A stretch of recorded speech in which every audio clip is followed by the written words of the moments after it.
que lo declara huésped de honor. Y le voy a entregar como recuerdo el escudo de nuestro, para que pueda guardarlo.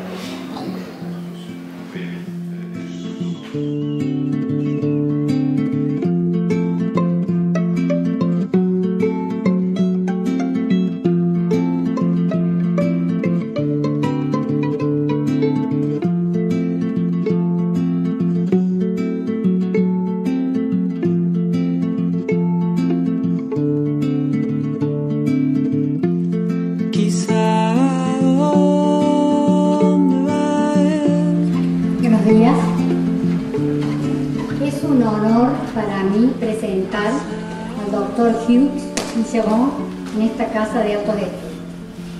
Debo decir que más allá de los antecedentes curriculares que ostenta y que ahora enunciaré, a mi juicio es el jurista más prestigioso e importante de su generación en Francia.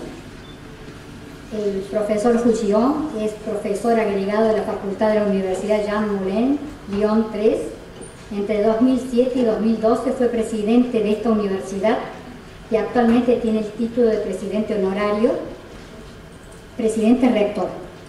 Además, es miembro del Instituto Universitario de Francia, director del Instituto de Derecho de Familia de Lyon, que es el más importante de Europa, con referentes como Marie-Thérèse Mulder-Klein y Jacqueline Robelin de Vichy.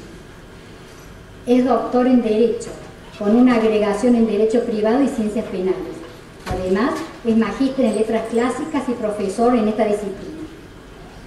Como miembro del Instituto de Francia, que es la Academia Francesa para nosotros, integró la Comisión Thierry, que presentó el último informe sobre filiación y matrimonio entre personas del mismo sexo.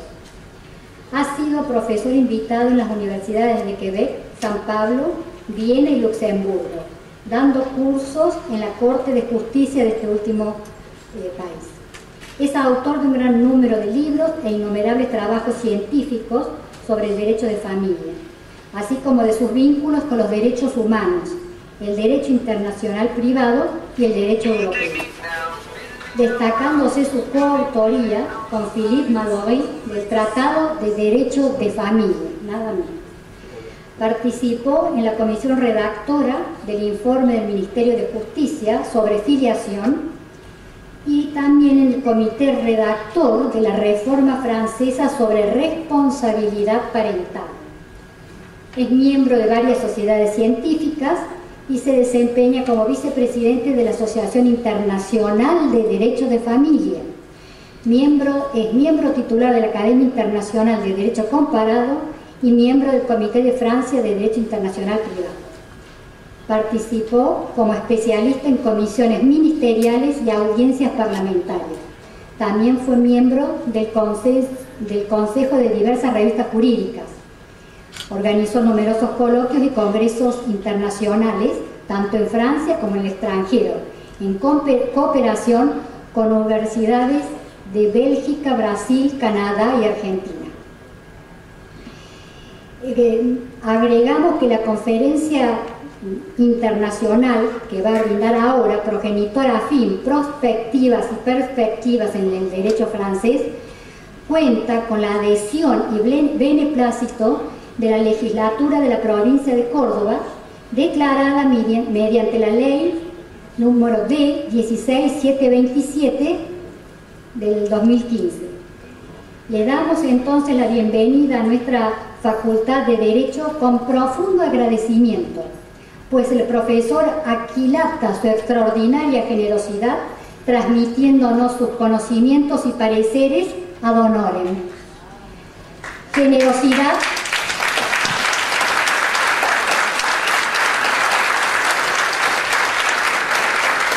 precisamente era lo que les iba a decir, generosidad que podremos en parte retribuir con un caluroso aplauso.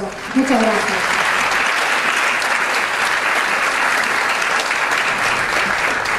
C'est un grand honneur pour moi de parler aujourd'hui devant vous. Es un gran honor de hablar frente a ustedes hoy. Je tiens à remercier les autorités de Quiero l'université agradecer a las autoridades de la universidad, et de la faculté de droit de la Facultad de Derecho, de m'avoir invité. de haberme invitado. C'est la première fois que je viens à Córdoba. Es la primera vez que vengo a Córdoba. Ce n'est pas la première fois que je viens en Argentine. No es la primera vez que vengo a Argentina. Et ce voyage aujourd'hui intervient 4 ans après une première tentative de venue à Córdoba. Ese viaje de hoy es un viaje que he hecho 4 años después de una primera intenta de venir a Córdoba. Puisque je devais venir à Córdoba il y a 4 ans pour négocier un accord entre les universités de Lyon et l'université de Córdoba. Tenía que venir hace 4 años a Córdoba para hacer un convenio entre la Universidad de Lyon y la Universidad de Córdoba.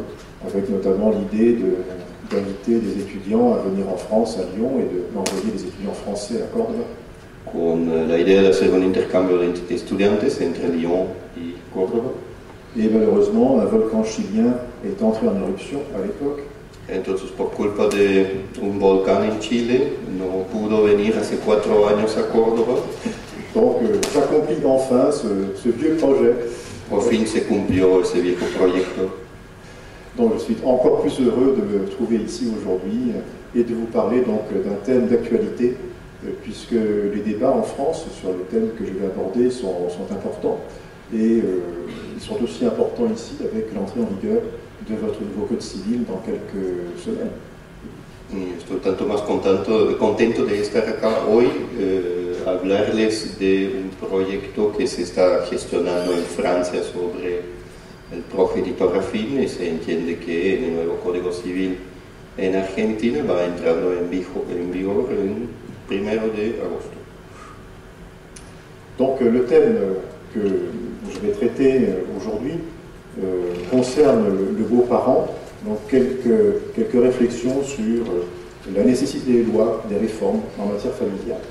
El tema trata de el progenitor afín y algunas reflexiones sobre el derecho de familia. Lorsque un homme a 2 femmes, l'une qu'il aime et l'autre qu'il n'aime pas, si l'une comme l'autre lui donne des fils, et si l'aîné est le fils de la femme qu'il n'aime pas, alors au jour où il donnera ses biens en héritage à ses fils, il ne pourra pas donner le droit d'aînesse au fils de la femme qu'il aime, au détriment de l'aîné, le fils de la femme qu'il n'aime pas, et lui donner double de tout ce qui lui appartient. Ce fils, prémisse de la vérité de son père, a droit au privilège de l'aîné.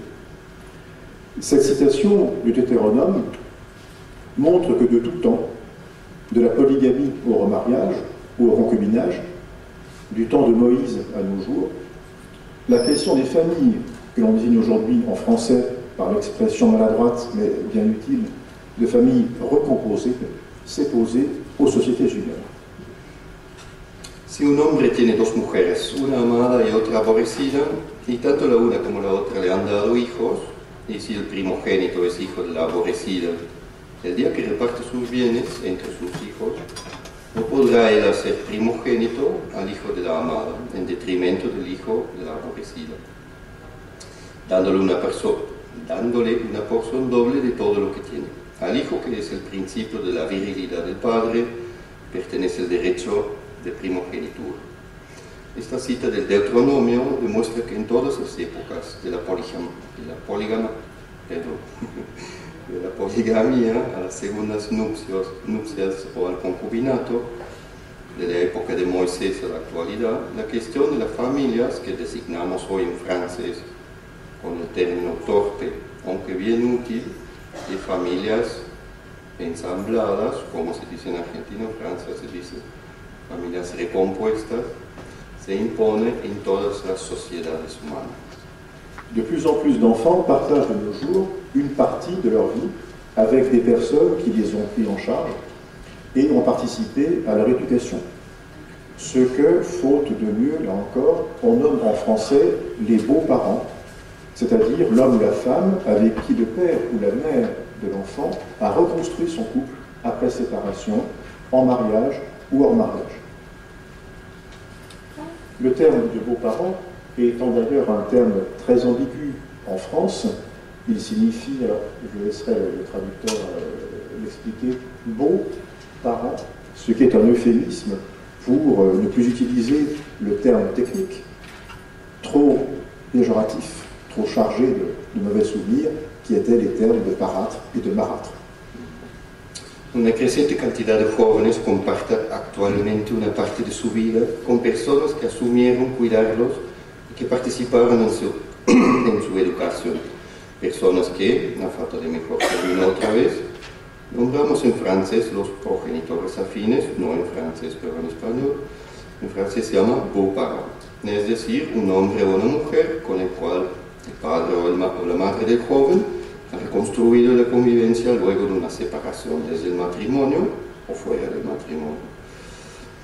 El término beau-parent en francés es un eufemismo que quiere decir bel padre, buen padre. Es muy difícil de traducir al español. Acá hemos traducido o tomado el término que va a entrar en el nuevo Código Civil en Argentina, ¿no? Pero es un eufemismo en francés que quiere decir algo como buen padre, bel padre, lindo padre. Sí. Et je constate d'ailleurs que cette difficulté de donner un nom à ce nouveau conjoint ou concubin de la mère ou à la nouvelle épouse ou concubine du père se retrouve aussi en espagnol, puisque l'expression qui a été retenue dans le Code civil argentin est une expression elle-même très ambiguë. Progenitor affine, c'est très ambigu avec un risque de confondre les statuts et les rôles des parents et des beaux-parents. Entonces el término es difícil de darle una calificativa en ese tipo de personas que van a entrar en un contexto jurídico. Hasta en francés es difícil, pero también es difícil en Argentina porque el término progenitor afín es un término muy difícil de interpretar. ¿Cómo se hace la diferencia entre el progenitor afín y el padre biológico, por ejemplo? Donc, de plus en plus d'enfants vivent dans des familles recomposées et à l'autre bout de la chaîne, de plus en plus d'adultes sont appelés à s'occuper de celui ou de celle qui partage ou qui a partagé la vie de leur père ou de leur mère, lorsque l'intéressé est frappé par la vieillesse ou par l'âge ou la maladie. La question des beaux-parents intéresse l'enfance, mais elle intéresse aussi le grand âge. Entonces, aparte de progenitores afines que van a ocuparse de hijos de su pareja, de su conviviente, también el término afecta a gente de edad avanzada, es decir, en el otro extremo, cada vez más adultos son llamados a ocuparse de la persona que ha compartido la vida con su padre o su madre. Esos últimos pueden sufrir de las vulnerabilidades resultantes de la vejez o de la enfermedad. Entonces la cuestión del progenitor, padre afín o parent, no toca únicamente a la infancia, pero también a la edad avanzada. En France comme ailleurs, les familles recomposées sont non seulement de plus en plus nombreuses, donc, mais aussi de plus en plus diverses. Le phénomène est lié bien sûr à la fragilisation du couple et à la multiplication des séparations en mariage et hors mariage. Aujourd'hui, un enfant sur 10 vivrait dans une famille recomposée, soit en France 1 500 000 enfants de moins de 18 ans. En Francia, como en otros países, las familias recompuestas, ensambladas, no solamente cada vez son más numerosas, pero también cada vez más diversas. El fenómeno está vinculado obviamente a la fragilidad de la pareja y a la multiplicación de las separaciones en el matrimonio o fuera del matrimonio. En Francia, la Francia metropolitana, que es todo el territorio francés, incluidos los territorios a través de los océanos, en ese terreno hay un menor de cada 10 que vive en una familia ensamblada, es decir, 1,5 millones de jóvenes menores de 18 años. Au-delà de ces données chiffrées qui témoignent de l'importance croissante du phénomène, il convient de souligner le contexte nouveau dans lequel il se développe. Analysant l'histoire de la composition familiale, historiens et sociologues ont montré que l'attitude de la société, et donc du droit, à l'égard des secondes familles, s'était construite en 3 temps. Más allá de estos datos numéricos que son testigos de la creciente importancia del fenómeno, conviene subrayar el nuevo contexto en el cual se desarrollan. Analizando la historia de la recomposición familiar, historiadores y sociólogos han demostrado que la actitud de la sociedad y por ende del derecho hacia las segundas familias se hizo en 3 etapas. Pendant des siècles, la présence d'un beau-parent fut considérée comme la conséquence malheureuse mais inévitable des veuvages précoces.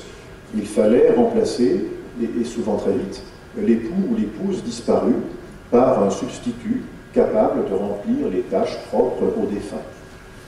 On estime qu'au XVIIIe siècle, plus d'1 quart des mariages étaient des remariages. Cependant, cette seconde, ou parfois 3e ou 4e union, ne s'intégrait pas aisément au système occidental de parenté. Elle se heurtait également au principe de conservation des biens dans la famille. Les hommes passent, la famille et son fondement matériel demeurent. Or, le remariage risquait de bouleverser cet ordre en faisant passer les biens d'une famille à une autre. Par passion ou par nécessité, le veuf ou la veuve risquait, pensait-on, de sacrifier les intérêts des enfants de sa première union. Il faut aussi souligner que l'hostilité vis-à-vis des seconds mariages se nourrissait d'un discours moral et théologique, car les pères de l'Église, attachés à l'idéal de chasteté, autant qu'au principe d'indissolubilité du mariage, ne cachèrent pas leur hostilité au remariage qu'ils toléraient seulement par considération de la faiblesse humaine. Durante siglos, la presencia de un progenitor afín fue considerada como el resultado desafortunado, pero inevitable, de la viudez precoz.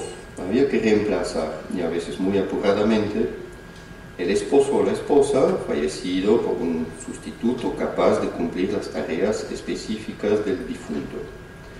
Se estima que en el siglo XVIII más de 1/4 de los matrimonios eran segundas nupcias. Sin embargo, las segundas nupcias no se integraban fácilmente en el sistema occidental de parentela. También chocaba con los principios de la conservación de los bienes dentro de la familia. El ser humano es mortal, la familia y sus fundamentos materiales permanecen. Por ende, el segundo matrimonio puede perturbar este orden cuando los bienes pasan de una familia a otra. Por pasión o por necesidad, el viudo o la viuda no se arriesgan a sacrificar los intereses de los hijos del primer matrimonio. La hostilidad hacia el segundo matrimonio fue también alimentada por el discurso moral y teológico. Los padres de la Iglesia, defendiendo el ideal de la castidad, así como el principio de la indisolubilidad del matrimonio, no escondieron su hostilidad hacia las segundas nupcias, las cuales únicamente toleraron, teniendo en considération la débilité humana.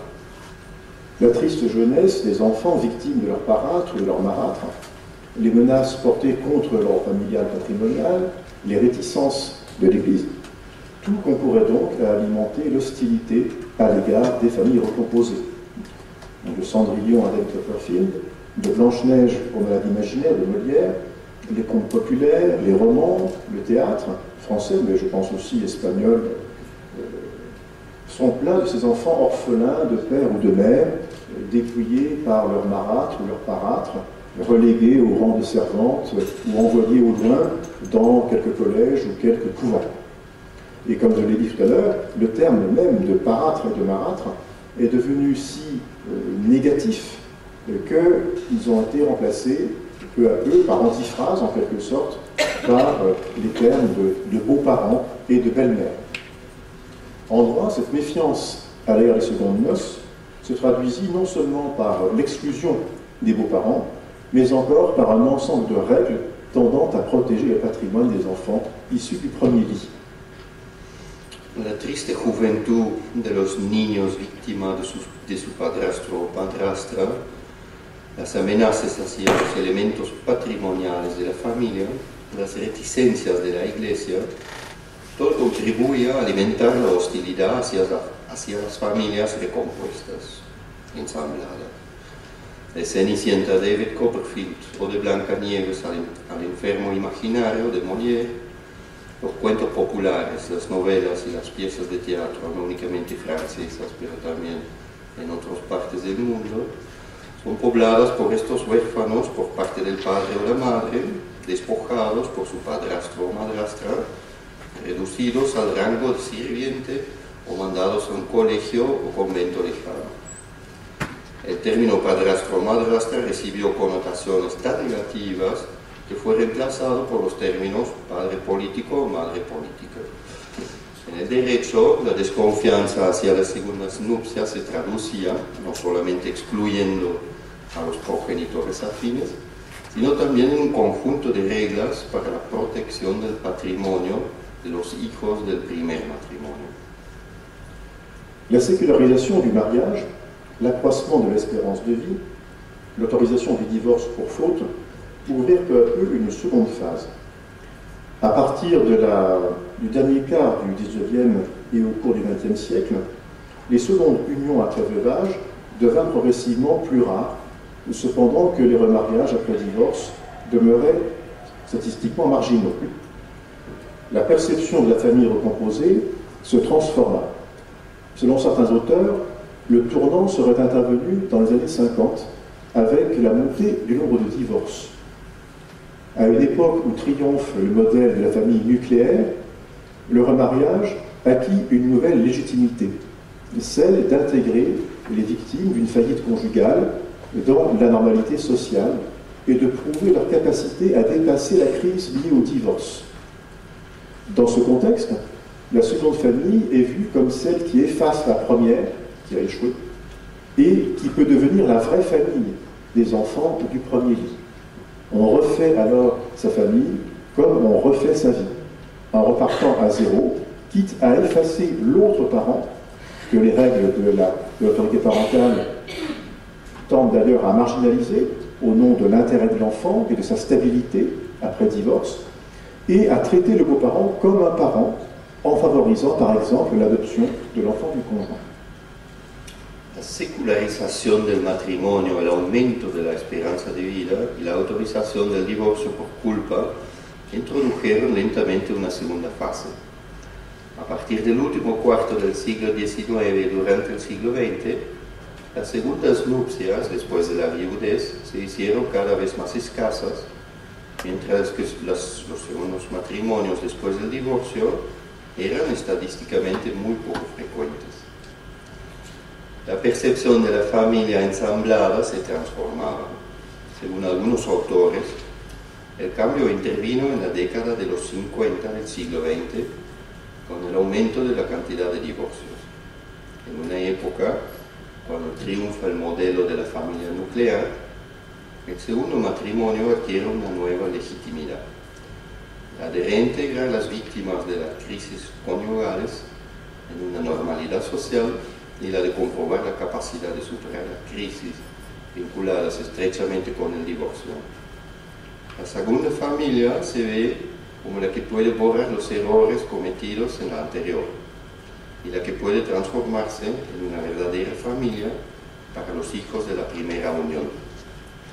Se rehace entonces la familia tal como se rehace la vida, partiendo desde cero, preparando a borrar el otro padre, que las reglas de la autoridad parental después de un divorcio tienden a marginalizar en pos del interés del niño y de una nueva estabilidad, y a tratar al progenitor afín como un miembro de la familia, favoreciendo, por ejemplo, la adopción del hijo de su pareja. La troisième phase de l'évolution est celle que nous vivons depuis une trentaine d'années. Elle présenterait deux grandes caractéristiques. D'une part, la multiplication des situations de recomposition familiale contribue à les banaliser et donc à les normaliser socialement. D'autre part, En des temps où se multiplient les séparations, nos sociétés n'ont de cesse de rappeler les droits et les responsabilités des deux parents à l'égard de leurs enfants mineurs.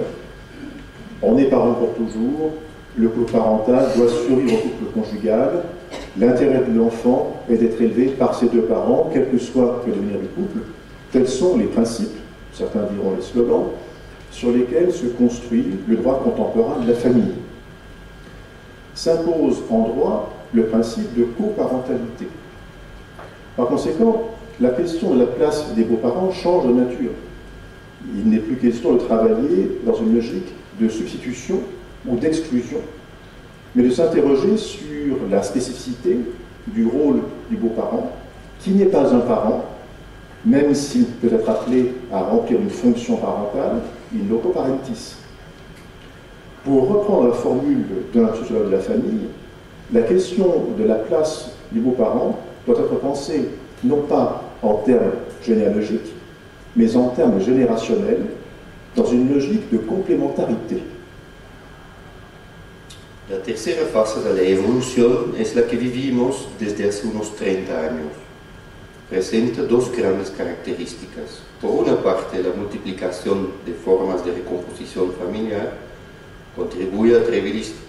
Por una parte, la multiplicación de formas de recomposición familiar contribuye a trivializar el tema y por ende a normalizarlo socialmente. Por otra parte, en una época en la cual se multiplican los divorcios, la sociedad no ha dejado de recordar los derechos y las responsabilidades de los dos padres hacia sus hijos menores de edad. Se es padre para siempre, la pareja parental debe sobrevivir a la pareja conyugal, la importancia para el niño es ser criado por sus dos padres, cualquiera que sea el futuro de la pareja. Estos son los principios o los slogans sobre los cuales se construye el derecho de familia contemporánea. Se impone el derecho, el principio de la crianza compartida. La pregunta sobre el rol de los progenitores afines cambia entonces de índole. No es más una cuestión de trabajar en una lógica de sustitución o de exclusión, sino de interrogarse sobre la especificidad del papel del progenitor afín, el cual no es estrictamente un padre, aun si existe la posibilidad que debe cumplir una función parental in loco parentis. Para retomar la formulación de un sociólogo de la vida familiar, la cuestión del papel del progenitor afín debe estar pensada no en términos genealógicos, sino en términos generacionales, en una lógica de complémentarité. C'est dire combien la question des familles recomposées est complexe. Au croisement de diverses problématiques sociales et familiales, celle du mariage et de sa dissolution, celle des familles créées en mariage, celle de l'enfant dans la famille désunie, celle bien sûr de l'homoparentalité, elle en reflète les évolutions et à bien d'égards les contradictions. Lo anterior comprueba que la cuestión de la familia ensamblada es muy compleja. Con el crecimiento de diversas problemáticas sociales y familiares, entre otros la del matrimonio y su disolución, la de las familias creadas fuera del matrimonio, la del niño en las familias separadas y obviamente la de la homoparentalidad.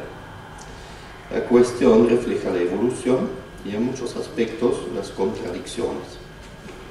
En France, plusieurs rapports qui vont intéresser, plusieurs projets ou propositions de loi ont été déposés au Parlement. Et pourtant, à la différence du Code civil argentin, du futur Code civil argentin qui a consacré le statut du beau-parent, peu de choses ont été faites en France. On peut même dire que la situation semble totalement bloquée. Il est vrai qu'au fil du temps, le contexte a profondément évolué. À l'esprit de faveur qui régnait dans les années 90, malgré les inquiétudes de certains sur les risques de concurrence entre parents et beaux-parents, a succédé l'hostilité d'une partie des spécialistes de l'enfance, hostilité attisée par les débats sur l'homoparentalité, car les beaux-parents mariés ou non mariés, c'est aussi les beaux-parents de même sexe. En Francia, la cuestión fue tratada en varios informes y diversos proyectos y propuestas de ley han sido introducidos en el Parlamento. Sin embargo, poco se concretó. La situación es diferente como en Argentina, donde el progenitor afín ya va a tener su lugar en el nuevo Código Civil. Lo que es más, el asunto parece estar totalmente trabado. Hay que admitir que en el curso del tiempo el contexto cambió profundamente. Del clima favorable de los años 90, a pesar de las inquietudes de algunos sobre los riesgos de una competencia entre padres y progenitores afines, siguió la hostilidad de una parte de los especialistas de la niñez que avivan el debate sobre la homoparentalidad. El progenitor afín, que sea casado o no, también incluye el progenitor afín del mismo sexo. L'intensité et la richesse des débats, mais aussi la situation actuelle de blocage, permettent de prendre un peu de recul et de réfléchir à nouveau à ce qui devrait être la question préalable à toute intervention législative. Une loi sur les recommandations familiales, une loi portant statut juridique des beaux-parents est-elle nécessaire?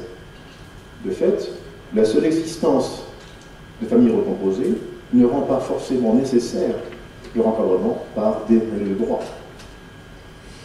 La intensidad y la diversidad de los debates, igual que la situación actual de bloqueo, permite tomar cierta distancia y reflexionar nuevamente sobre lo que debería ser la cuestión previa a toda intervención legislativa.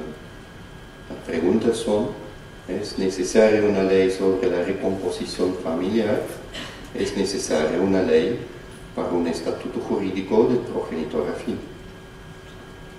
En los hechos, la mera existencia de familias recompuestas no implica necesariamente la création d'un marco de règles jurídicas. Plutôt que de parler des instruments juridiques qui permettraient de construire un statut juridique du beau-parent, instrument qui, au demeurant, dépend étroitement du système juridique dans lequel ils doivent s'inscrire, je souhaiterais donc, à partir de l'exemple des familles recomposées, vous livrer quelques réflexions très générales sur une question qui est apparemment toute simple, mais qui en réalité est une question complexe, celle de la nécessité d'une loi en matière familiale, tout en me permettant de faire au besoin quelques remarques sur le statut argentin du beau-parent. De façon générale, le problème doit être posé à un double niveau, celui de la nécessité pratique de la loi, son utilité, et celui de la nécessité symbolique de la loi, la question de l'opportunité de la loi.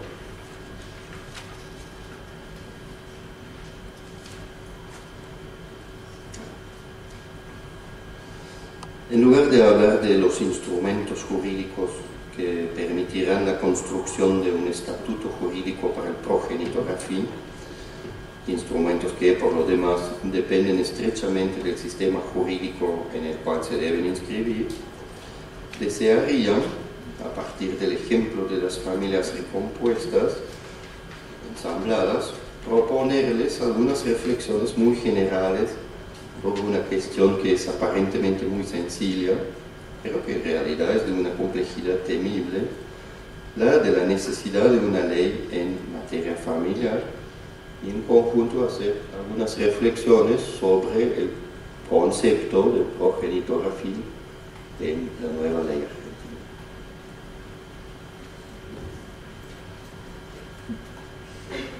De façon générale, je le disais, le problème doit être posé à deux niveaux: nécessité pratique, utilité, et nécessité symbolique, opportunité.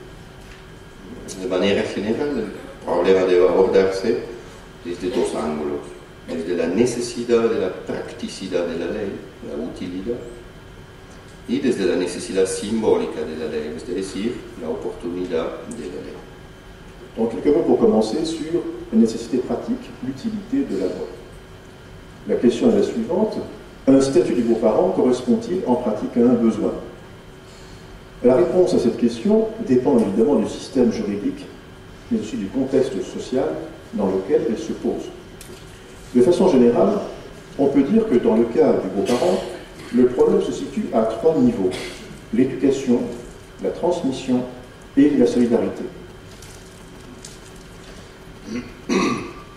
Un primer punto es la necesidad práctica, es decir, la utilidad de la ley.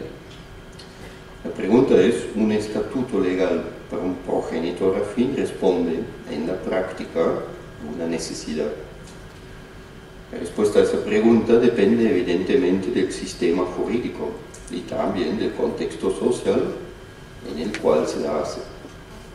De manera general, se puede decir que el problema se ubica en tres niveles diferentes: la educación, la transmission et la solidarité. L'éducation, pour commencer, est en jeu ici la prise en charge de l'enfant au quotidien, dans les démarches les plus simples, aller chercher l'enfant à l'école, ou les plus complexes, associer le beau-parent au choix éducatif, en passant par l'urgence, une opération chirurgicale par exemple. Le problème ne se pose pas seulement pour le beau-parent, qui vit au quotidien avec l'enfant, le conjoint ou le partenaire du parent gardien, mais aussi pour l'autre parent potentiel, celui avec qui vit l'autre parent, celui qui ne dispose que de droits de visite et d'hébergement. Au-delà de cette prise en charge quotidienne, l'absence de règles spécifiques pourrait poser de graves difficultés lorsque, en raison de la maladie ou du décès du parent gardien, le beau-parent souhaiterait prendre en charge l'enfant, notamment si celui-ci vit dans une fratrie recomposée. Je fais ici une première remarque sur le projet argentin, qui, si j'ai bien compris, ne concerne que le beau-parent qui vit avec le conjoint ou concubin, partenaire du parent.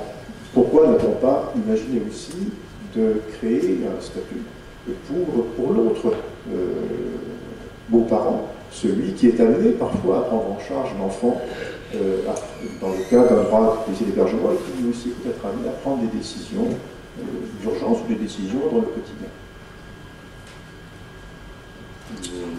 A nivel de la educación, lo que está en juego es el cuidado diario del niño durante las actividades más sencillas, por ejemplo, buscar al niño en la escuela.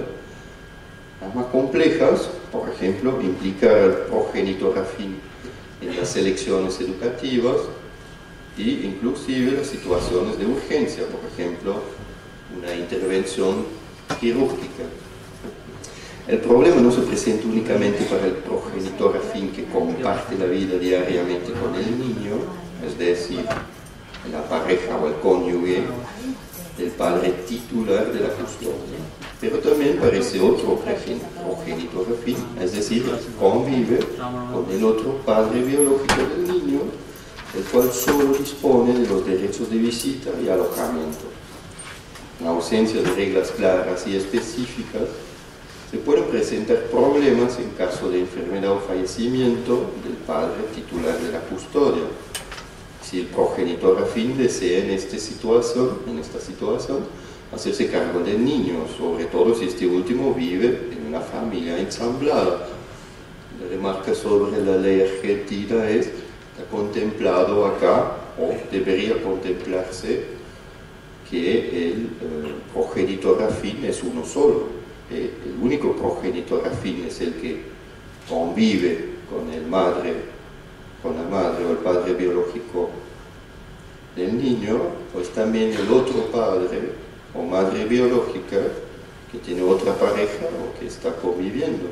Entonces son dos los progenitores afines de una sola pareja separada, o es uno solo. En France, la question de l'utilité pratique d'une loi sur le statut du beau-parent a été très discutée. De nombreux auteurs ont nié l'existence d'un besoin de droit.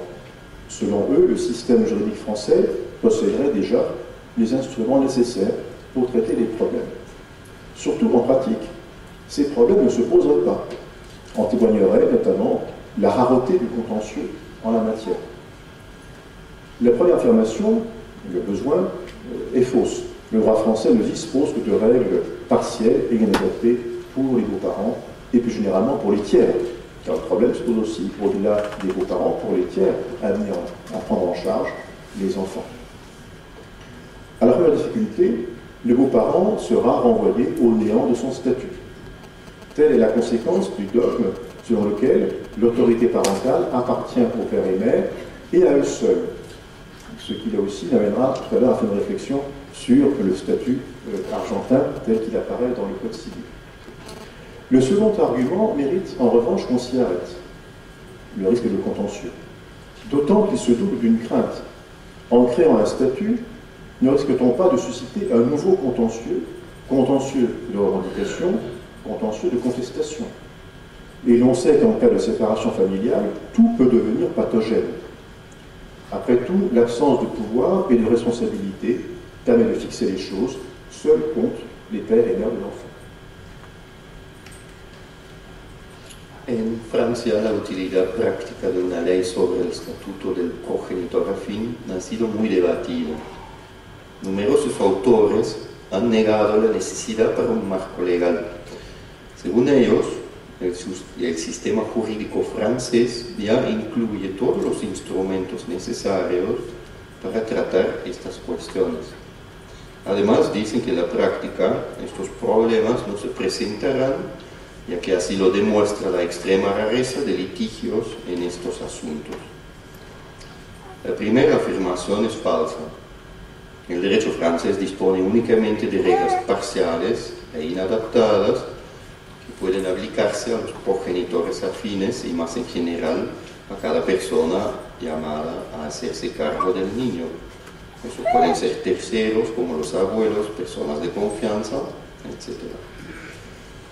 Cuando surge un problema, el progenitor afín se verá confrontado con la inexistencia de su estatuto. Esto es una consecuencia del dogma según el cual la autoridad parental pertenece al padre y a la madre y solamente a ellos. El segundo argumento, el argumento del litigio, merece un examen más atento, ya que implica un doble temor. Creando un estatuto, no existe el riesgo de crear un nuevo contencioso, un contencioso de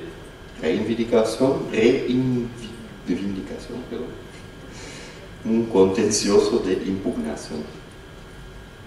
Ya sabemos que en el caso de una separación familiar, todo puede ser patógeno.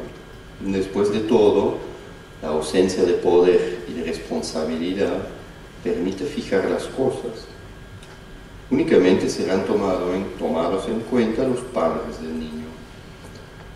Les réflexions sur le statut du beau-parent ont été renouvelées et à bien des égards parasitées par la question de l'homoparentalité. Aujourd'hui, en France, ce débat est déplacé, même s'il a conduit à bloquer la situation du beau-parent. Aujourd'hui, juridiquement, depuis la loi de 2013 sur le mariage pour tous, le beau-parent homosexuel est un parent comme les autres, en droit.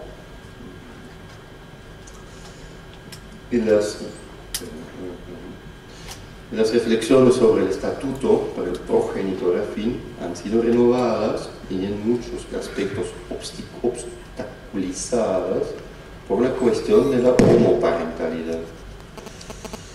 De hecho, proveer de un estatuto al progenitor afín podría dar, al que comparte la vida del padre o la madre del niño, la posibilidad de hacerse cargo de este sin la necesidad de crear vínculos de filiación.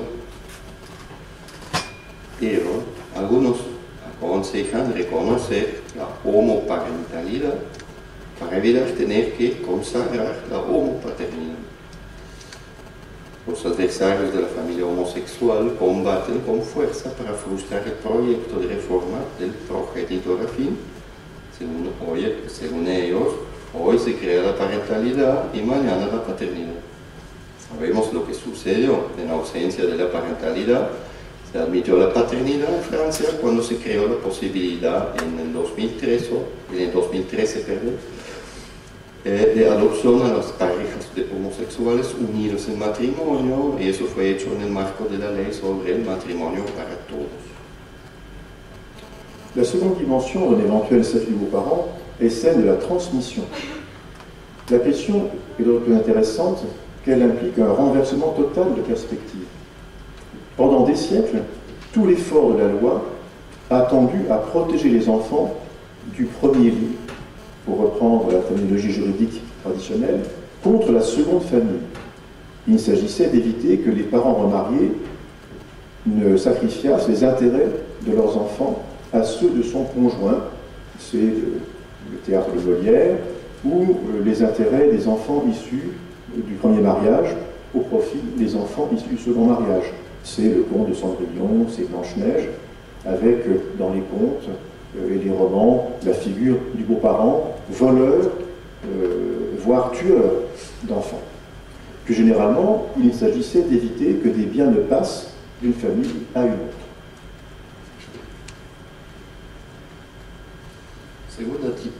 Segunda dimensión de un posible estatuto para el progenitor afín, la de la transmisión. La cuestión es particularmente interesante porque implica un verdadero cambio de perspectiva. Durante siglos, los esfuerzos del legislador tendían a proteger a los niños de un primer matrimonio en detrimento de la segunda familia. Se trata de evitar que el padre sacrifica en segundas nupcias los intereses de sus hijos por los hijos de su cónyuge. Hay una referencia al teatro de Molière donde hay un personaje que está en esa situación. O a los hijos producto del segundo matrimonio, y ahí se refiere a Cenicienta o Blancanieves, y los personajes de tantos cuentos que dibujan el personaje del padrastro a la madrastra, ladrón o hasta asesino del niño. Más en general, se trata de evitar que los bienes sean transferidos de una familia a otra. Le danger existe toujours aujourd'hui, et le droit conserve certains instruments assurant la protection des enfants du premier lit, malgré la faveur croissante pour le conjoint survivant, et plus généralement pour la liberté en état successoral. Mais de plus en plus de beaux-parents souhaitent aujourd'hui transmettre leur patrimoine aux enfants qu'ils ont élevés comme leurs enfants. Or, ils se heurtent aux règles juridiques traditionnelles mises en place pour assurer au contraire l'étanchéité entre les patrimoines.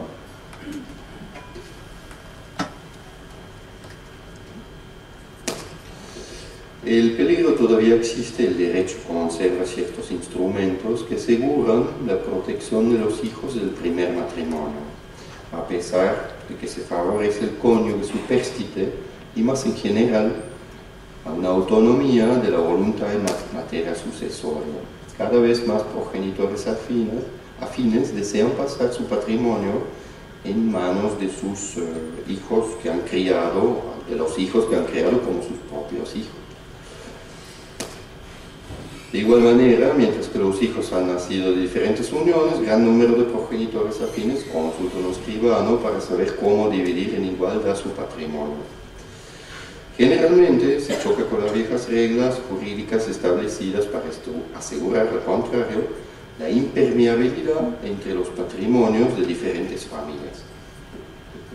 Au-delà, penser le statut des beaux-parents en termes d'utilité sociale suppose que l'on s'interroge sur ses éventuels prolongements dans le domaine des solidarités familiales.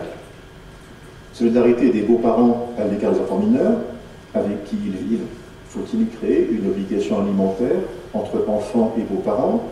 Les dépenses liées à l'éducation et à la prise en charge de l'enfant entrent-elles dans la contribution aux charges familiales? Si j'ai bien compris, le projet de code argentin, enfin le futur code argentin, a répondu positivement à cette question en ouvrant une obligation alimentaire entre le beau-parent et l'enfant, obligation alimentaire à sens unique, uniquement à la charge du beau-parent, au moins pendant la vie commune. Donc solidarité des beaux-parents à l'égard de leurs beaux-enfants, mais aussi peut-être solidarité réciproque des enfants devenus majeurs à l'égard des beaux-parents que la maladie ou le grand âge auraient rendu vulnérables. Sin embargo, pensar el estatuto del progenitor afín en términos de utilidad social supone interrogarnos sobre la eventual ampliación del concepto hacia la solidaridad familiar, la solidaridad de los progenitores afines con los menores con los cuales conviven. Varias preguntas se ponen: hay que crear la obligación de alimentos entre los progenitores afines y el hijo. Los gastos de la educación y la atención del niño son parte de las cargas familiares. Aparentemente acá sí se incluyó en el nuevo Código Civil que el progenitor afín tiene una responsabilidad financiera. no únicamente incluye la solidaridad entre los hijos mayores de edad, pero también hay una posible responsabilidad de los mayores hacia sus progenitores afines. Es decir, hay un intercambio cuando son menos, el adulto se hace cargo, y cuando ya esos progenitores llegan a una edad avanzada que necesitan ayuda del otro lado. Une première balance doit donc être opérée pour apprécier l'utilité sociale d'une loi nouvelle, une balance entre les besoins bien réels et l'impact d'une intervention législative. Or, en matière familiale, plus peut-être qu'en d'autres domaines, cet impact ne doit pas être apprécié seulement au regard des effets pratiques de la loi, mais aussi au regard de ses effets symboliques. Entonces, un primer balance debe partir de la utilidad social de una nueva ley, es decir, un equilibrio entre las necesidades reales y el impacto de una intervención legislativa. En el derecho de familia, el impacto no debe ser medido únicamente por los resultados prácticos de la ley, pero también por su efecto simbólico. Donc quelques mots maintenant sur la nécessité symbolique, l'opportunité de la loi. La question pourrait s'exprimer de la façon suivante. Est-il socialement opportun de consacrer en droit la réalité nouvelle que constituent les familles recomposées? On sait en effet que faire entrer dans la loi, c'est consacrer, c'est reconnaître, c'est légaliser dans tous les sens du terme. Dans l'hypothèse non plus de situation, mais de comportement ou de pratique, c'est, plus profondément encore, normaliser, c'est-à-dire rendre conforme à la norme juridique, norme sociale. La loi constitue une sorte de bénédiction dans le double sens du terme. J'accepte et je dis que c'est bien. Je dis que c'est socialement une situation ou un comportement acceptable, voire, dans certains cas, un comportement, une situation qui peut être posée comme modèle. En matière familiale, cette dimension symbolique de la loi revêt une importance essentielle, que l'on songe au débat sur le divorce à une certaine époque, sur la fidélité dans le mariage, encore récemment en Argentine, sur les unions entre personnes de même sexe ou sur l'homoparentalité. El segundo punto, la necesidad simbólica o oportunidad de la ley. Esa cuestión puede plantearse de la siguiente manera. ¿Es solamente oportuno consagrar en el derecho la nueva realidad de las familias ensambladas? Sabemos que inscribir en la ley quiere decir consagrar, reconocer y legalizar en todos los sentidos del término. En la hipótesis, no a partir de situaciones, sino de comportamientos y prácticas, se trata de normalizar, es decir, estar conforme a la norma jurídica y la norma social. La ley constituye una suerte de bendición en el doble sentido del término, acepto y estoy de acuerdo, es decir, digo que socialmente la situación o el comportamiento son aceptables y lo que es más, que en ciertos casos se le puede proponer como modelo a seguir. En materia familiar, la dimensión simbólica de la ley revista una importancia esencial. De igual manera, si pensamos en los debates sobre el divorcio, sobre la fidelidad en el matrimonio, hubo un caso en Argentina últimamente, hubo un ejemplo que no conozco, o sobre las uniones entre personas del mismo sexo. Qu'en est-il pour les familles recomposées? L'importance symbolique d'une intervention du législateur doit être appréhendée à un double niveau, au regard des beaux-parents et au regard des parents, étant entendu que, conformément au credo législatif actuel, ces deux questions doivent être traitées en considération de l'intérêt de l'enfant. ¿Qué hay de las familias ensambladas? La importancia simbólica de una intervención del legislador debe ser percibida en sus dos niveles, uno para los progenitores afines y uno para los padres. El entendimiento conforme el credo legislativo actual es que las dos cuestiones deben ser tratadas considerando siempre el interés del niño. Au regard des beaux-parents, reconnaître en droit la place que les beaux-parents occupent dans la vie d'une enfant, ce n'est pas seulement lui donner les instruments juridiques correspondant à la fonction qui est la sienne, c'est aussi affirmer que la société attend de lui, dans l'intérêt de l'enfant, qu'il joue le rôle qui lui est reconnu. Le beau-parent, si un statut lui est reconnu, n'est plus un tiers comme les autres. Au statut est liée une responsabilité. Toute la difficulté est de déterminer l'ampleur des droits qui lui seraient ou qui lui sont ouverts, et donc la responsabilité qui lui incombe ou qui lui incomberait, compte tenu de l'extrême diversité des situations, des pratiques et les aspirations des beaux-parents, des parents et de l'enfant. Le rôle des parents est socialement et juridiquement assez bien défini. Rien de tel avec les beaux-parents, d'où la difficulté à construire un statut. Cuando de los progenitores afines se tratan, hay que reconocer en el derecho el lugar que ocupa el progenitor afín en la vida del niño. No se trata solamente de darle al progenitor afín los instrumentos jurídicos correspondientes a su rol, también se debería afirmar lo que la sociedad espera de él, es decir, que obra en los intereses del niño y que juega el papel que se le atribuye. El progenitor afín, si tiene estatuto, deja de ser un tercero como cualquiera. El estatuto le lega una responsabilidad. La dificultad existe en determinar las dimensiones de los derechos que se le reconocen y por ende de la responsabilidad que le incumbe, tomando en cuenta la extrema diversidad de situaciones, prácticas y aspiraciones posibles para los progenitores afines, los padres y el niño. El papel de los padres es social y jurídicamente bastante bien definido. No es así para los progenitores afines, de donde surge la dificultad de construire un estatuto adecuado.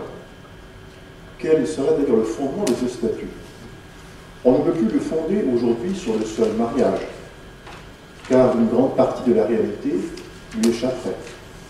Faut-il assigner dans ce cas mariage, partenariat et concubinage, c'est-à-dire fonder le statut sur la vie commune? Mais dans ce cas, pourquoi, pour prendre l'exemple du code argentin, le réduit-on à la vie commune quotidienne du parent avec qui, du beau-parent, pardon, avec qui vit l'enfant? ¿Cuál puede ser el fundamento? No puede basarse en el matrimonio porque dejaría margen a que la realidad no se adecua completamente. Habrá que asimilar el matrimonio y la unión civil, pero entonces el concubinato quedará fuera de la ley. Se crea una situación en la cual la parentalidad en las uniones convivenciales no corresponde a la idea de que solamente el matrimonio constituye el acto fundamental de la familia, fundacional de la familia. Y ahí la observación por qué justamente dar el estatuto a uno, al conviviente de uno de los dos padres biológicos, y no los dos convivientes si hay en la ley argentina. Donc, premier fondement possible, la vie commune, le fait de la vie commune, qui engagerait, du simple fait que l'on vit avec un parent. Le second fondement possible serait la volonté, l'engagement volontaire du beau-parent qui, par une déclaration ou par une manifestation de volonté, déclarerait accepter d'assumer des responsabilités à l'égard de l'enfant. Es decir, desde ahí, la única base posible parece ser el compromiso personal del progenitor afín, compromiso que se manifestará a través de una declaración de voluntad. Varias posibilidades: convención, declaración ante el juez o una autoridad pública, acta notarial, y eso según las modalidades conformes al sistema jurídico. Le droit argentin a fait le choix de fonder le statut des beaux-parents sur la vie en commun. Les projets de réforme français choisiraient plutôt la volonté comme source d'un statut pour les beaux-parents. El derecho argentino ha optado por elegir el estatuto en convivencia, mientras que en Francia se piensa más en el sistema de voluntades. Au regard des parents maintenant, ces questions de rôle et de statut prennent toute leur importance. Pour certains, reconnaître en droit la place du beau-parent ne pourrait se faire qu'au détriment des parents, notamment au détriment du parent avec qui l'enfant ne vit pas quotidiennement. Présentée du point de vue de l'enfant, cette reconnaissance légale serait contraire à son intérêt. De nos jours, l'intérêt de l'enfant est en effet présumé reposer sur le principe de coparentalité. L'enfant doit être élevé par ses deux parents. Quel que soit le devenir du couple conjugal, tout doit être fait en loi pour assurer la survie du couple parental. L'enfant, dit-on, aurait le droit d'être élevé par ses deux parents. Or, reconnaître des droits aux beaux-parents, lui reconnaître des obligations, supposerait que lui soient transférées des prérogatives parentales. C'est le cas du Code argentin. Droit d'accomplir les actes de la vie quotidienne, droit de prendre des décisions en matière d'éducation, obligation de contribuer à la prise en charge financière de l'enfant, etc. D'où le danger de prendre, de donner l'impression que l'on prend aux parents pour donner aux beaux-parents. En résulterait soit un conflit entre parents et beaux-parents, dont l'enfant serait l'enjeu, soit une déresponsabilisation du parent avec lequel l'enfant ne vit pas quotidiennement. Puisque les obligations sont remplies par un tiers, pourquoi les remplir lui-même? En el caso de los padres, las cuestiones del rol y el estatuto toman toda su importancia. Para algunos, reconocer en el derecho un lugar para el progenitor afín podría hacerse únicamente en detrimento de los padres, más específicamente en detrimento del padre que no convive diariamente con el niño. Si se lo ve desde el punto de vista del niño, este reconocimiento legal estará en contra de sus intereses. Hoy día se presume que los intereses del niño deberán estar basados en el principio de la parentalidad compartida. Los niños deben ser educados por sus dos padres sin tomar en cuenta el futuro de la pareja conyugal. En el derecho, todo debe hacerse para asegurar la supervivencia de la pareja parental. El niño, como suele decirse, tiene el derecho de ser educado por sus dos padres, reconocer los derechos del progenitor afín, reconocer ciertas obligaciones implicaría transferirle prerrogativas parentales, lo que se hizo en Argentina. Por ejemplo, el derecho de cumplir actos de la vida cotidiana, el derecho de tomar decisiones sobre la educación, la obligación de contribuir a la carga financiera, etcétera, etcétera. Entonces se quita a los padres y se transfiere a los progenitores afines. Eso puede resultar en un conflicto entre padres y progenitores afines, y el niño está ubicado en el medio. Se trata además de una desresponsabilización del padre con el cual el niño no convive, ya que sus obligaciones lo cumpla un tercero. En France, cet argument a été répété de multiples fois lors des débats suscités par les différents projets de loi déposés au Parlement. Ils ont été relayés par des associations de parents divorcés, notamment par les associations de pères divorcés qui se battent pour l'égalité entre les pères et mères après les séparations. Plus généralement, des juristes, des spécialistes d'enfance, psychologues, pédopsychiatres, travailleurs sociaux, ont dénoncé les risques pour l'enfant de perte de ses repères. Reconnaître aux beaux-parents des droits et des devoirs, ce serait, disent-ils, mélanger les rôles et les statuts, au risque de couper l'enfant de ses racines identitaires. souligne ici, de mon point de vue, toute l'ambiguïté du vocabulaire argentin et toute l'ambiguïté à nouveau du mot progenitor affine, qui semble, par l'utilisation du mot progenitor, mêler les fonctions parentales et les fonctions beau-parentales, par l'utilisation du même mot, progenitor. Le beau-parent n'est pas un parent, il n'est pas un progenitor.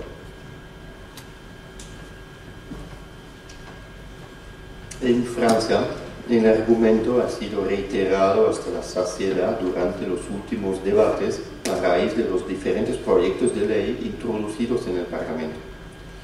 En el mismo sentido, argumentaron las asociaciones de padres divorciados, sobre todo las asociaciones de padres varones divorciados. Ahora tengo que decir que en francés el padre no es tanto madre como padre, digamos, entonces por eso especifico las asociaciones de padres varones divorciados, los cuales abogan la igualdad entre padres y madres después del divorcio. De manera más general, juristas y especialistas de la niñez, entre otros psicólogos, psiquiatras infantiles y trabajadores sociales, denunciaron los riesgos para el niño de perder sus puntos de referencia, porque el reconocer los derechos y los deberes de los progenitores afines resultaría en mezclar los roles y los estatutos, por lo cual el niño podría perder sus raíces.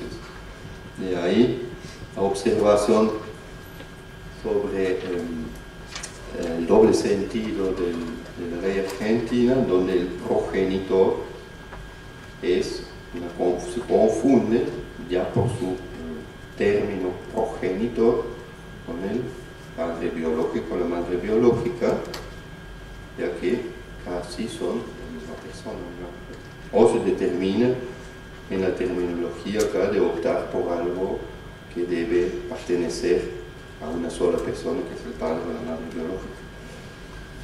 Ce danger, très présent pendant la vie commune, se prolongerait après l'éventuelle séparation. Reconnaître des droits et des devoirs aux beaux-parents pendant la vie commune, c'est en effet lui ouvrir potentiellement d'autres droits, d'autres devoirs après la séparation, et certains auteurs de brandir la menace de ces droits de visite multiples avec les parents, avec les grands-parents, avec le ou les beaux-parents, entre lesquels l'enfant serait écartelé. Conflit d'affection, conflit de loyauté, autant de dangers pour un enfant en perte de repère. Et je n'ai pas compris d'ailleurs, mais c'est une question que je vous pose, j'ai inversé les rôles, je n'ai pas compris si le droit argentin avait prévu quelque chose de particulier après séparation pour le beau-parent, si son statut s'arrêtait à la séparation, ou s'il avait un rôle particulier à jouer après, et s'il pouvait notamment revendiquer des droits de visite d'hébergement pour maintenir des liens personnels avec l'enfant, quand bien même le père ou la mère de l'enfant s'y opposerait. El peligro inminente en la convivencia familiar será prolongado después de una posible separación. Reconocer los derechos y deberes del progenitor afín durante la convivencia implica reconocerle potencialmente otros derechos, otros deberes después de una separación. Algunos autores insisten en la amenaza del derecho a múltiples visitas, padres, abuelos, progenitores afines, entre los cuales oscila el niño.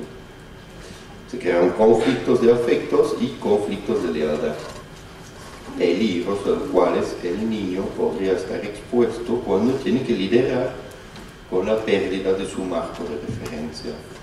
Y otra observación sobre el nuevo Código Civil es una pregunta hacia ustedes. Está previsto que si el padre biológico y el progenitor afín se separan, que este progenitor afín sigue teniendo derechos sobre el niño. Si tiene un derecho de visita, ¿cuál es? ¿Termina su estatuto o su estatuto sigue? Nous verrons tout à l'heure. Después lo vemos. Pour répondre à ces accusations, des sociologues, des anthropologues et des juristes ont tenté d'expliquer que loin de s'opposer, la coparentalité post-divorce et la reconnaissance de la place spécifique des beaux-parents étaient complémentaires.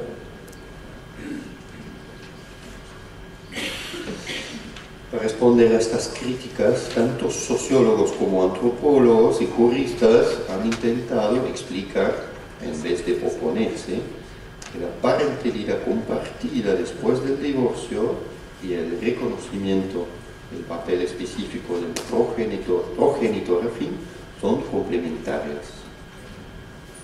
Différents travaux prouveraient que désormais, les beaux-parents, je cite la sociologue française Irène Théry, auteure d'un rapport récent sur la famille pour le ministère français de la Justice, donc différents travaux prouveraient que désormais, les beaux-parents ne se définissent ni en rivaux, ni en substituts des parents, mais comme des figures familiales originales, dont la valeur est justement de s'ajouter aux parents sans contester leur place unique. Et le rapport Théry de conclure, cette évolution dessine encore une fois le passage du ou au et, non plus un père ou une mère, mais deux parents quoi qu'il arrive, non plus une mère et une belle-mère, mais une constellation familiale recomposée, capable de ne pas imposer à l'enfant d'insupportables conflits de loyauté. Il en va de même de la capacité des adultes à offrir à l'enfant le moyen de construire sa propre histoire sans se couper en deux. Dans la perspective d'une réforme, valoriser la coparentalité et reconnaître une place familiale aux parents vont ensemble. De fait, il s'agit d'un seul et même objectif. Acá hay unas citas de un informe compuesto por Irène Théry, y en otros trabajos se pueden encontrar también pruebas de que, y acá abre la cita, en lo sucesivo, ellos, es decir, los progenitores afines, no se definen ni como rivales ni como sustitutos de los padres, sino más bien como personajes familiares originales. Su valor consiste en ser complementarios a los padres sin cuestionar el lugar único de esos últimos. Y ahí concluye el informe citado. Esta evolución confirma una vez más el paso del O, entre paréntesis, al I. No es opción, pero es complementario. No hay una madre o un padre, hay dos padres, ni una madre afín, sino una constelación familiar recompuesta, capaz de evitar insoportables conflictos de lealtad para el niño. Emana de los padres el ofrecer al niño la posibilidad de hacer su propia historia sin tener que dividirse en dos. En la perspectiva de una reforma, es necesario de valorizar la parentalidad compartida y de reconocer un lugar en la familia para el progenitor afín. Se trata de un único objetivo. Lorsque l'on réfléchit à la question du statut des beaux-parents, il convient donc avant tout de se garder de vouloir faire des beaux-parents un parent, même si celui-ci est amené à assumer au moins partiellement une fonction parentale.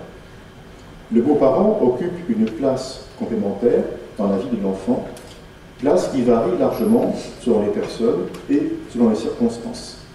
La place centrale est celle des pères et mères. Par là même, on comprend qu'il importe de ne pas se laisser enfermer dans un débat, un combat stérile, parents contre beaux-parents. Sans confondre les rôles et les statuts propres à chacun, il importe au contraire d'inventer les instruments juridiques permettant de penser rôle et statut en termes de complémentarité et en toute hypothèse dans l'intérêt de l'enfant. C'est à cette condition que la création d'un statut pour le beau-parent pourrait être symboliquement nécessaire en ce qu'elle permet de sortir du flou dans lequel vivent actuellement les familles recomposées et d'affirmer la responsabilité individuelle et collective des adultes vis-à-vis des enfants qui partagent leur vie. Mientras que reflexionamos sobre la cuestión del estatuto del progenitor afín, conviene ante todo evitar querer transformar al progenitor afín en un padre. Asimismo, si el progenitor afín tiende a asumir, aunque sea parcialmente, una función parental, tiene que entender que ocupa un lugar complementario en la vida del niño. Este lugar varía según las personas y las circunstancias. El lugar central está reservado al padre y la madre. Lo importante es no dejar encerrar no dejarse encerrar en un debate estéril de padres contra progenitores afines. Sin confundir los roles y los estatutos de cada uno, es importante ingeniar instrumentos jurídicos que permiten pensar los roles y los estatutos en términos complementarios y, ante todo, tomando en cuenta los intereses del niño. Esta condición debería ser la base para la creación de un estatuto para el progenitor afín, que permitiría salir de la nebulosa en la cual viven actualmente las familias ensambladas, recompuestas. También serviría para afirmar la responsabilidad individual y colectiva de los adultos frente a los niños que comparten su vida.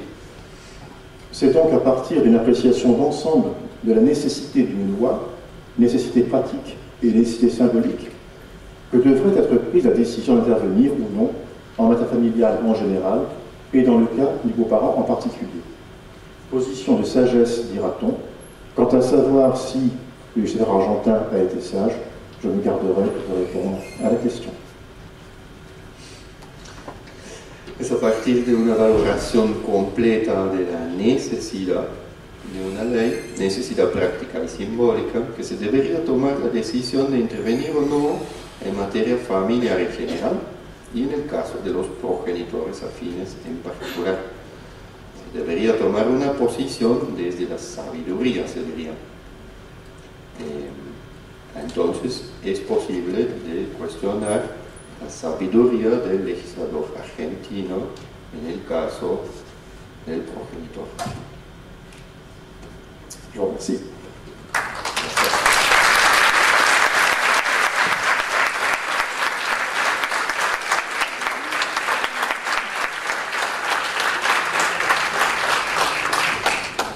Muchas gracias al profesor. No sé si alguien quiere efectuar alguna pregunta sobre el progenitor afín.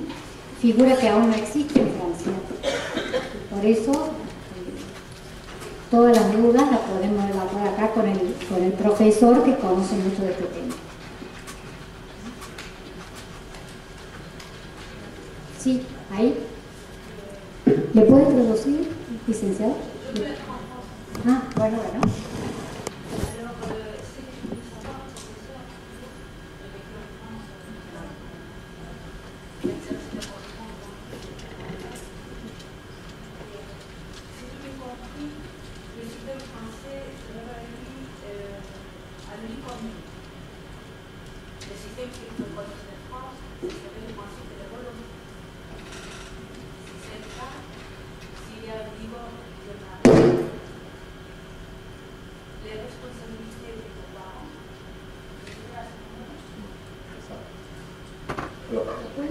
La pregunta es la siguiente: en Francia, ¿cómo se...?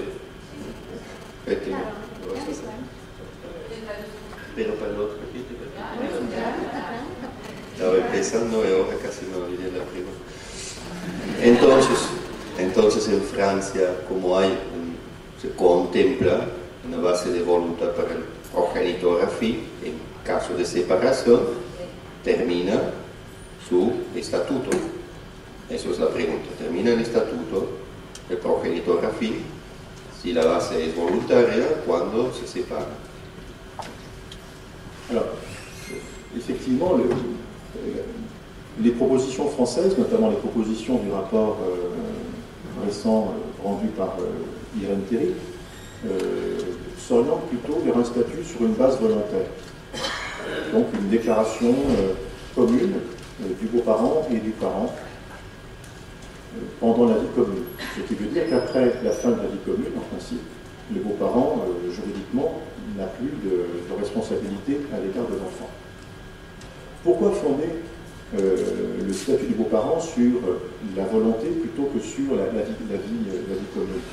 Parce que il semble, et je pense que c'est assez juste, il me semble que les situations sont extrêmement diverses et les attentes sont extrêmement diverses. Et par conséquent, imposer un statut lié à une réalité de vie commune ne me semble pas forcément opportun.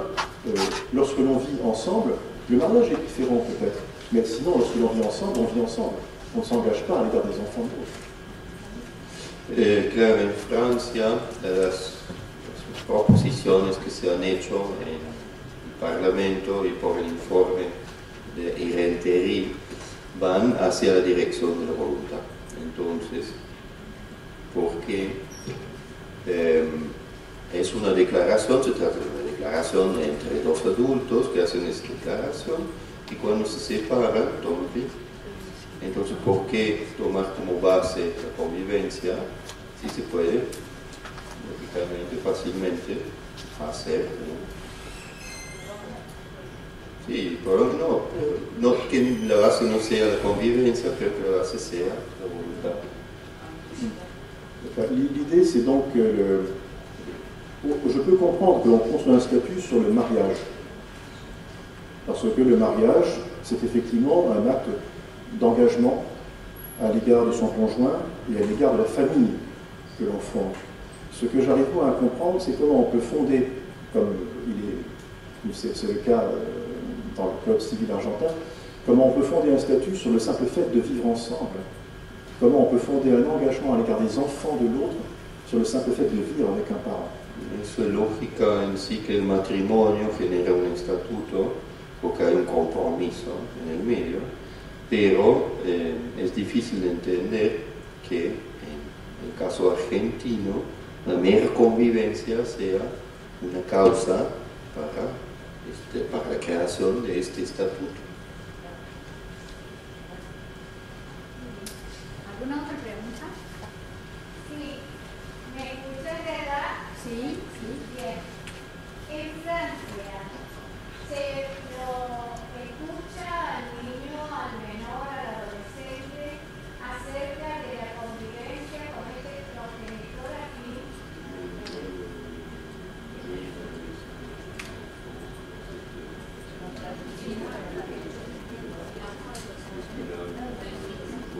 Alors, ce ne sont que, il n'y a pas de loi encore sur les parents en France. Ce ne sont que des projets de loi et des discussions. En Francia todavía no hay ley, son proyectos de ley y discusiones. Si les propositions faites par Irene Théry avançaient, ce qui est très peu probable en France, il était prévu que, en cas de difficulté, le juge pourrait intervenir. Et dans ce cas, l'enfant pourrait être entendu dans le cadre du litige et entendu de façon autonome. Si el proyecto de Irene Théry es adoptado, veo que es poco probable, está previsto una intervención ante el juez que se oye también en caso de litigio, que se oye también al menor o al niño, digamos. Mais ce qui est intéressant dans le projet argentin, que je trouve vraiment très intéressant, et critiquable aussi, c'est cette façon de créer un statut sur de la vie commune. Et ça me semble aller à l'encontre d'une autre logique du droit de la famille contemporain, et du droit argentin d'ailleurs, de la famille contemporain, qui au contraire repose de plus en plus sur l'engagement et la volonté individuelle, et non pas sur le simple fait. Lo que es interesante y a la vez contestable en el concepto argentino es otra vez esta base de convivencia que va un poco en contra de lo que se hace normalmente o lo que se hace en esas épocas. Mais l'idée, c'est qu'une des grandes tendances au droit de la famille, en général, et en Argentine aussi, si j'ai bien compris les autres dispositions du Code civil argentin, c'est que l'on fonde de plus en plus les statuts sur l'engagement individuel et sur la volonté, et non pas sur le fait. Un poco en contra de la forma en cómo el niño está visto y cuál es el vínculo con el niño y cuál es la voluntad y no el hecho de una convivencia. Entonces va un poco en contra de lo que se percibe en el derecho de familia actualmente.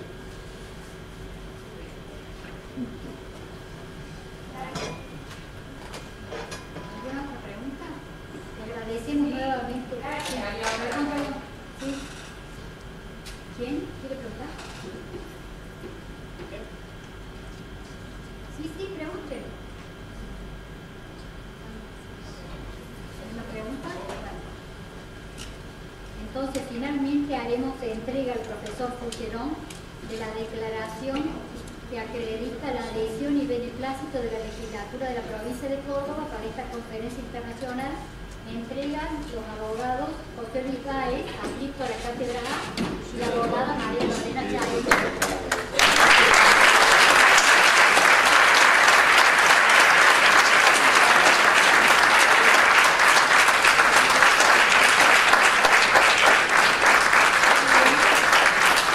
Damos por finalizada la conferencia. Gracias.